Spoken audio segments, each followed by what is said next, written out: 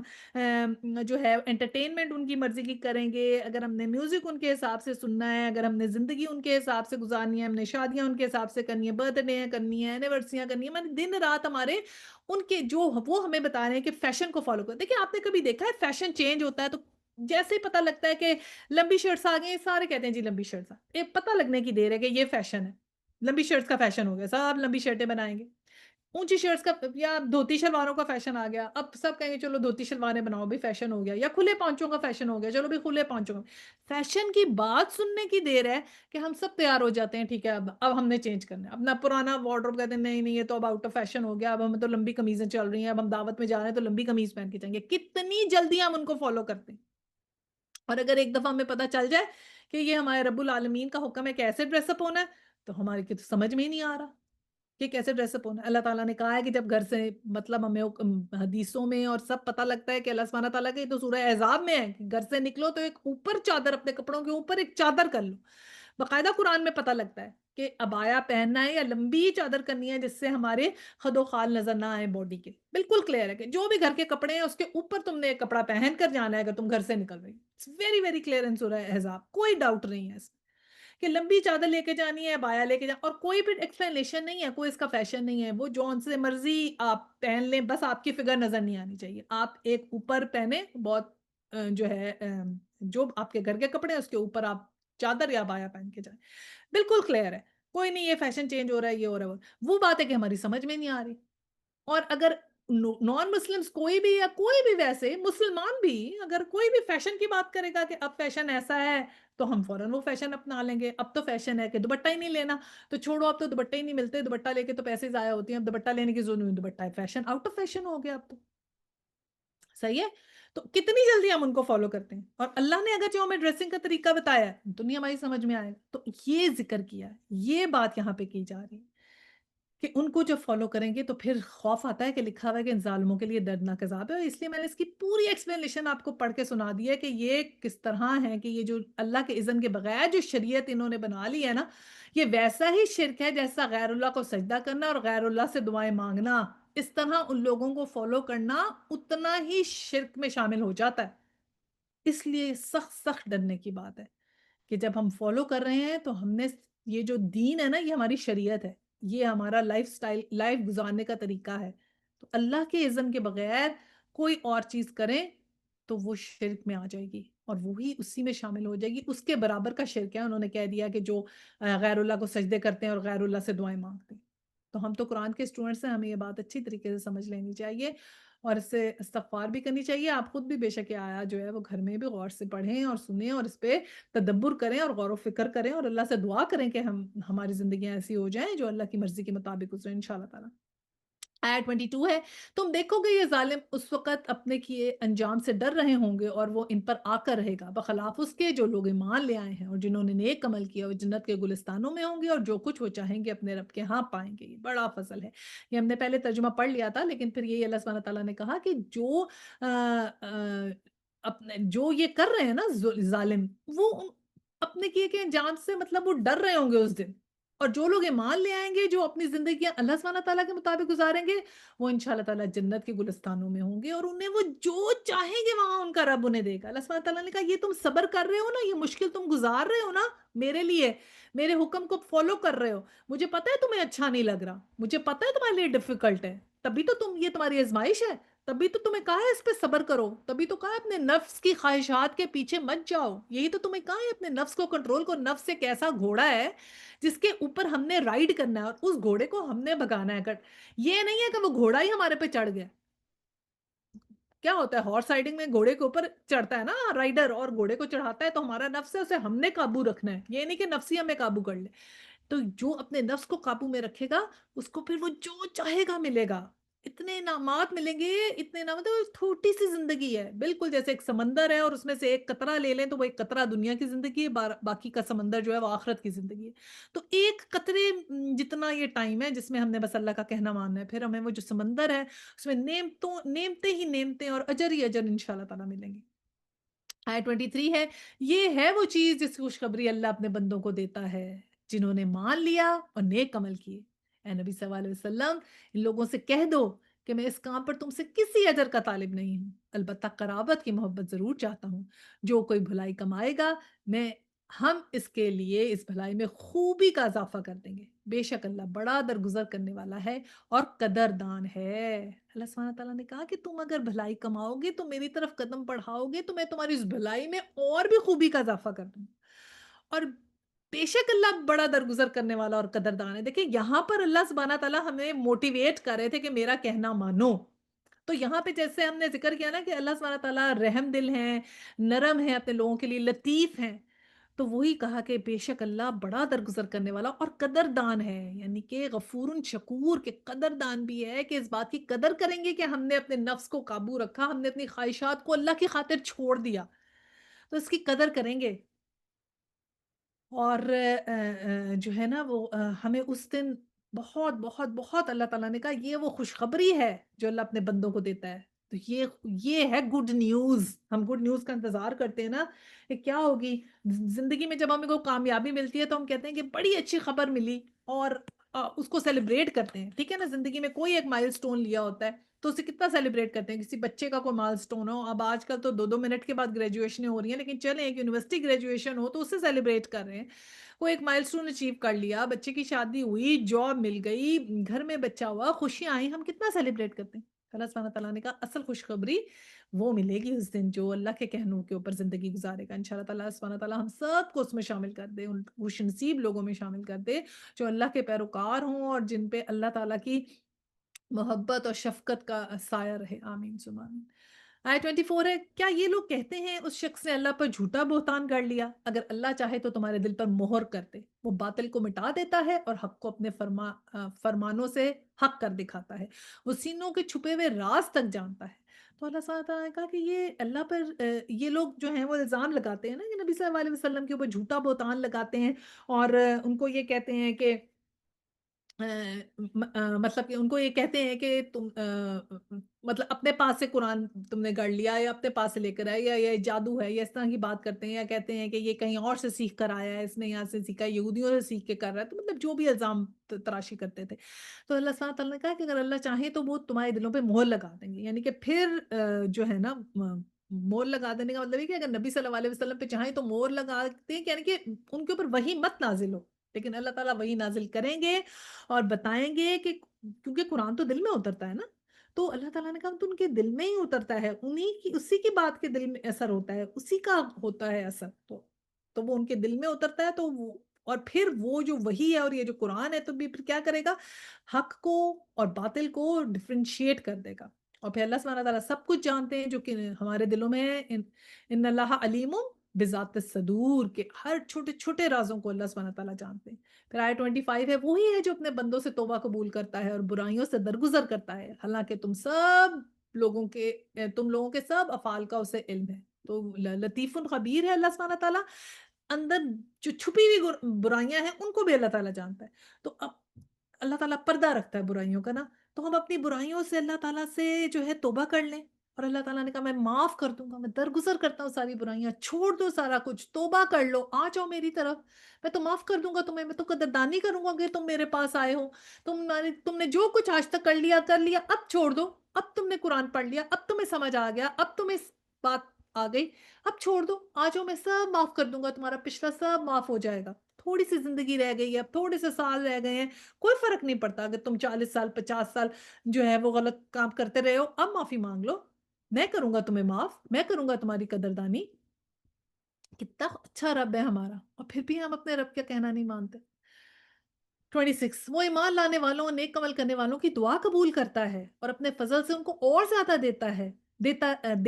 رہے، اور انکار کرنے والے تو اس کے لیے دردناک سزا ہے۔ تو یہ پھر بیلنس کی بات ہوگی، میزان کی بات ہوگی کہ کیا جو نیک عمل کرتے ہیں، ایمان لاتے ہیں، ان کی اللہ تعالیٰ دعائیں قبول کرتا ہے،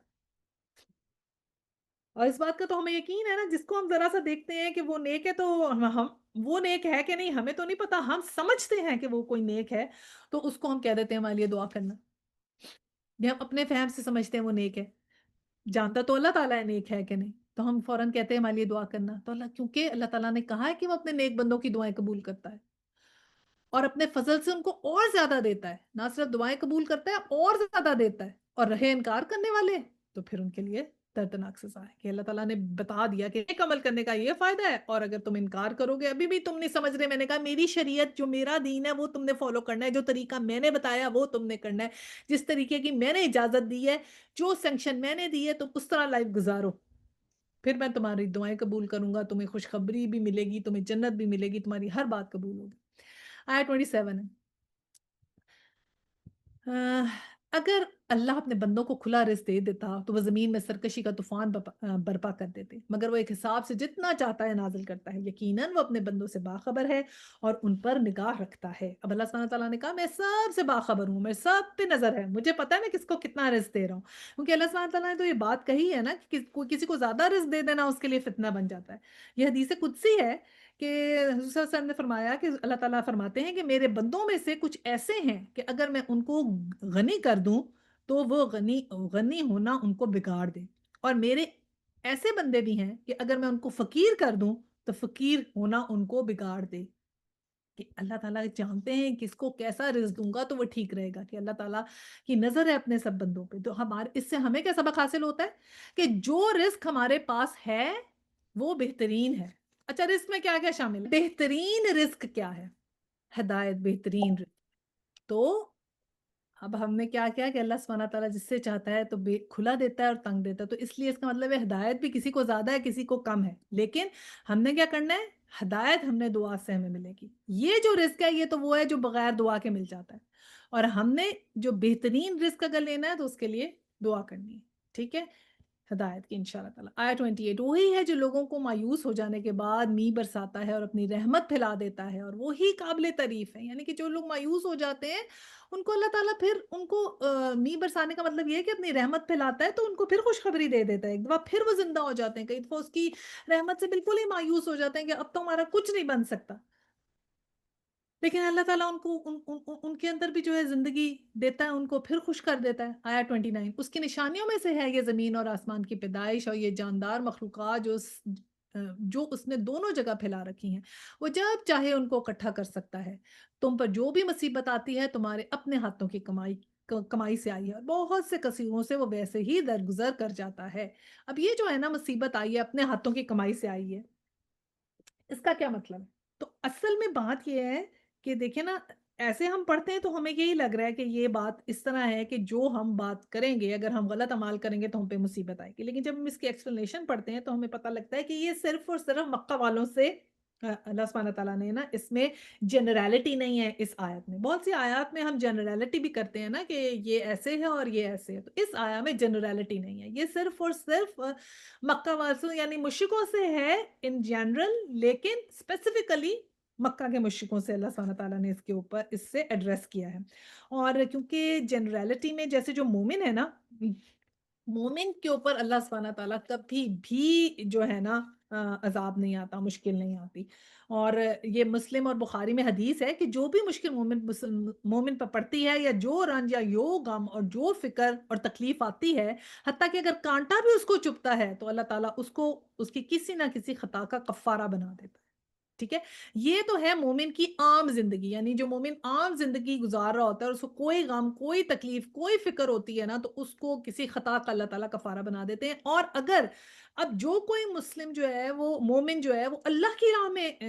جد و جہد کرتا ہے، اللہ کا کلمہ بلند کرنے کے لیے ایفرٹ کرتا ہے، اور اس ایفرٹ میں اس کو جو کچھ وہ برداشت کرتا ہے یا جو اس کی غلطیاں ہوتی ہیں، جو اس میں مشکلات آتی ہیں، یعنی اس لائف سے دوسری لائف میں جو ہم ہجرت کرتے ہیں یا ہم جہاد کرتے ہیں اپنے اس سے اللہ کا کلمہ بلند کرنے کے لیے، تو وہ اس میں جو مشکلات آتی ہیں نا وہ اس کی ترقی اور درجات بلند ہوتے ہیں، پھر وہ اونچے سے اونچے درجے میں جاتا ہے۔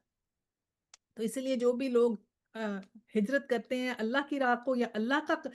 کلمہ بلند کرنے کے لیے جدوجہد کرتے ہیں ان کے پھر درجات بڑھتے ہیں، ٹھیک ہے؟ اور جو گناہوں کی جو ایکسیس جو ہوتی ہے نا وہ مشکلات اس سے آتی ہیں، یہ جیسے ہم نے عاد اور سمود کی قوم پہ دیکھا نا، وہ جو بشری قوم تھے تو پھر ان کے اوپر اللہ تعالیٰ کا عذاب آیا، لیکن جو مومن ہوتا ہے اس کے اوپر کبھی نہیں، مومن کے ساتھ جو ہے نا جو مشکل ہوتی ہے نا مومن کے اوپر وہ تین اس کی چیزیں ہوتی ہیں۔ ایک تو یہ کہ اس کے گناہ کا کفارہ بنتی ہے، یا مومن کا درجہ بلند کرتی ہے، یا پھر مومن کی تربیت بھی ہو جاتی ہے، یعنی اس کو سمجھ آ جاتی ہے کہ میں نے کس طرح چلنا ہے اور کس طرح نہیں۔ ابن ابی حاتم میں روایت ہے سیدنا علی رضی اللہ تعالیٰ عنہ کے قول سے مروی ہے کہ اس میں ابو حجیفہ رحمۃ اللہ جب سیدنا علی رضی اللہ تعالیٰ عنہ کے پاس آئے تو آپ رضی اللہ تعالیٰ عنہ نے فرمایا کہ میں تمہیں ایک ایسی حدیث سناتا ہوں جسے یاد رکھنا مومن کا فرض ہے۔ پھر اس آیت کی انہوں نے تفسیر کر کے سنائی، اور مسند میں ہے کہ مسلمان کے جسم میں جو تکلیف ہوتی ہے اس کی وجہ سے اللہ تعالیٰ اس کے گناہ معاف فرماتا ہے۔ یہ مسند احمد کی 98/4 بالکل صحیح حدیث ہے۔ اچھا جی، یہ ہو گیا۔ اب آیت 31، تم زمین میں اپنے خدا کو عاجز کر دینے والے نہیں ہو اور اللہ کے مقابلے میں تم کوئی حامی و ناصر نہیں رکھتے۔ 32 اس کی نشانیوں میں سے ہیں یہ جہاز جو سمندر میں پہاڑوں کی طرح نظر آتے ہیں۔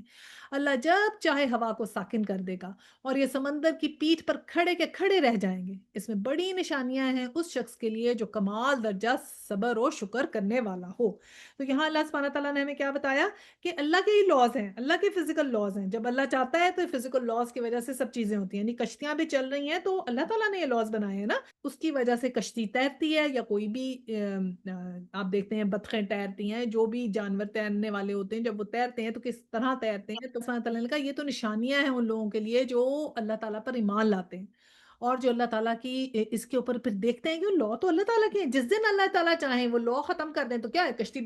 وہ تو کیا پانی تیز چلنے لگ جائے کشتی اوپر سے نیچے ڈوب جائے گی، لیکن اگر وہ لا ختم ہو جائے گا تو کوئی بھی چیز نہیں تیر سکتی پھر سمندر کے اوپر، اگر وہ لا ہی اللہ تعالیٰ ختم کر دیں۔ ٹھیک ہے نا، یہ جو گریوٹی ہے، ہم گریوٹی کی وجہ سے زمین میں ہم لوگ چل پھر سکتے ہیں نا، جیسے ہم اسپیس میں جاتے ہیں گریوٹی ختم ہو جاتی ہے تو کیا ہوتا ہے، اڑنے لگ جاتے ہیں۔ تو اگر گریوٹی نہیں ہوگی، اللہ کا نے جو یہ لا بنایا ہوا ہے، جو ایک یہ پاور بنائی ہوئی ہے، یہ ختم ہو جائے گی تو پھر کچھ بھی نہیں ہوگا۔ تو یہ نشانیاں اللہ تعالیٰ کی ہیں۔ تو اللہ تعالیٰ نے کہا اس میں صبر اور شکر کرنے والے جو ہیں نا وہ ان نشانیوں سے اللہ کو پہچانتے ہیں اور ان کا یقین اللہ پہ مضبوط ہوتا ہے، تو پھر وہ اپنی زندگیاں اللہ کے حکم کے مطابق گزارتے ہیں۔ یہ ایک موٹیویشن ہوتی ہے ان کے لیے کہ میرا رب برحق ہے۔ 34 ہے، یا ان پر سوار ہونے والوں کے بہت سے گناہوں سے درگزر کرتے ہوئے ان کے چند ہی کرتوتوں کی پاداش میں انہیں ڈبو دے۔ یہ اللہ تعالیٰ نے اپنی وہاں پہ تعریف جب بتا رہے تھے نا کہ جسے چاہے اللہ تعالیٰ کر دیں کہ نشانیوں سے پیچھے کر دیں، یا پھر جو بھی ان کشتیوں پہ سوار ہوئے ہیں ان کے بہت سے گناہوں سے درگزر کرتے ہوئے ان کے چند ہی کرتوتوں کی پاداش میں انہیں ڈبو دے۔ کہ یہ بھی ہو سکتا ہے کہ جو ان کشتیوں میں سوار ہیں چاہے ان کے بہت سے گناہ اللہ تعالیٰ درگزر کر دیں، لیکن پھر بھی کچھ ایسی کرتوتیں ہوں، جو ایسی خطائیں ہوں کہ جن کو اللہ تعالیٰ نہیں معاف کریں گے۔ ان چھوٹے سے جو ان کے کرتوت ہوں گے نا ان کی وجہ سے انہیں ڈبو دے گا۔ اب یہی ہے انسان کے اعمال کی کمائی، جس کی وجہ سے وہ جو ہے وہ ڈوب جائیں گے۔ تو ہم نے کیا کرنا، ہمیں کیا پتا کون سے گناہ معاف ہو جائیں گے اور کون سے نہیں۔ تو ہمارے لیے لیسن کیا ہے، we have to be very very careful. We have to see کہ ہم نے دیکھنا ہے کہ ہم کہیں ایسا گناہ نہ ہم سے ہو جائے کہ وہ بہت ہمارے لیے ڈیزاسٹرس ہو۔ تو ہم نے پھونک پھونک کے چلنا ہے، اور اس لیے ہر چھوٹی سے چھوٹی چیز کے اوپر ہم نے عمل کرنا ہے۔ اسپیشلی جن چیزوں کا تو قرآن میں کھلا ذکر آ گیا نا ان سے تو کوئی انسان منہ موڑ ہی نہیں سکتا۔ اس سے پہلے تو ہم نے بات کی نا کہ تفرقے کی بات ہوئی کہ کچھ چیزیں ایسے تھیں جن پہ اگر پوری کلیئر حدیث نہیں ہے تو کوئی آپس میں اجتہاد یا صحابہ کرام کی بعد میں بات ہوئی ہے، کوئی تھوڑے سے ڈفرینس آف اوپینین سے بات آئی تو وہ چھوٹی چھوٹی چیزیں انہیں اگنور کر دوں۔ لیکن جو چیزیں قرآن میں کلیئر کٹ کہہ دی گئی ہیں، جس میں جھوٹ بولنا ہے، جس میں غیبت ہے، جس میں اونچی اونچی بولنا ہے، جس میں کا ذکر ہے، جس میں بے ایمانی ہے، جس میں سود ہے کہ سود حرام ہے، اور بے ایمانی کا حرام کا حلال حرام کے کہ کوئی بھی جو ہے وہ حرام کھانا وہ منع ہے۔ جو اللہ تعالیٰ نے شریعت کا طریقہ بتایا ہے اس میں ہماری ڈریسنگ آتی ہے، ہماری نمازیں آتی ہیں، ہمارا بولنا آتا ہے کہ ہم نے اپوزٹ جینڈر سے کیسے بات کرنی ہے، وہ سب کچھ ایٹیکیٹس اس کے اندر آتے ہیں۔ یہ چیزیں تو باقاعدہ قرآن کے اندر موجود ہے کہ ایسے ہونا چاہیے۔ جو قرآن کے اندر موجود ہے کم از کم ان چیزوں سے ہمیں کوشش کرنی چاہیے کہ ایٹ لیسٹ ان میں سے تو ہم کبھی بھی نہ جو ہے اس کے اگینسٹ کرنے والے بنے انشاءاللہ تعالی۔ کہ کیا اللہ تعالیٰ نے کہا کہ بہت سے گناہوں کو درگزر کرتے ہوئے ان کے چند گناہوں کی پاداش میں ان کو میں ڈبو دوں کشتیوں میں جو سوار ہیں۔ اور 35